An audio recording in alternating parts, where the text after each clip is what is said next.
Hi అండి. సాక్షాత్ అమ్మవారు మా ఇంట్లో కొలువై ఉన్నట్లుగా ఉన్నారు. మీరు కూడా ఒకసారి చూడండి.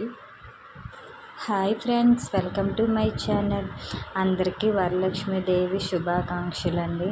వరలక్ష్మీదేవి పూజ గురించి ఈ వీడియో. నేను ముందుగా పూజ సామాన్లన్నీ తీసుకొని మంచిగా దోముకొని కుంకుమ బొట్లు పెట్టుకున్నానండి. వెండి సామాన్లకి, ఇత్తడి సామాన్లకి అన్నిటికి కుంకుమ బొట్లు పెట్టుకున్నాను. తర్వాత ఏమో గౌరీదేవి ఇవన్నీ నా దగ్గర ఉంటే వాటిలన్నిటికి కూడా నీట్గా పసుపు రాసి వరిపిండి బొట్లు, కుంకుమ బొట్లు నీట్గా పెట్టుకున్నానండి. పెట్టుకున్న తర్వాత పూజకు కావలసిన పువ్వుల దండలు, పువ్వులన్నీ తీసుకొచ్చామండి. పువ్వుల దండలు, తోరణాలు మొత్తం అన్నీ రెడీ చేసుకున్నాను. అన్నీ రెడీ చేసుకున్న తర్వాత పిండి వంటలు కూడా బూరెలు, గారెలు, పులిహోర, దద్దోజనం, పరమాన్నము, శర్వడి వడపప్పు, పానకం, పాలు అన్నీ కూడా అమ్మవారికి నేను రెడీ చేసుకొని అవన్నీ అమ్మవారి దగ్గరకి ప్రసాదాలన్నీ రెడీ చేసుకున్నానండి. చేసుకున్న తర్వాత నేను మా శ్రీవారు ఈ పూజలో కూర్చున్నాము. వరలక్ష్మీదేవి పూజలో కూర్చొని ఇద్దరము కలిపి కుంకుమ పూజ చేసుకుంటూ ఇద్దరమే అమ్మవారి ఆశీస్సులు తీసుకున్నామండి.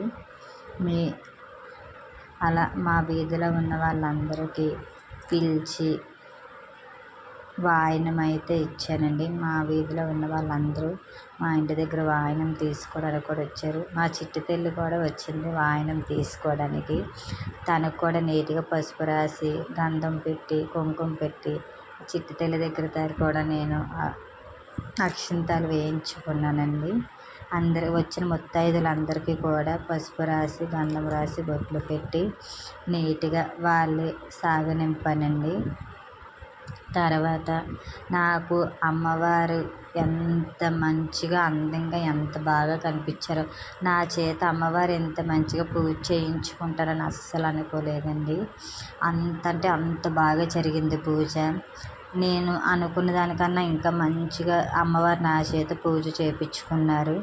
మీరు కూడా ఒకసారి చూడండి అమ్మవారిని ఎలా అలంకరణ చేశానో ఏంటో. మీకు కానీ ఈ అలంకరణ నచ్చితే నాకు కామెంట్ రూపంలో కామెంట్ చేస్తారని మనస్ఫూర్తిగా కోరుకుంటున్నాను.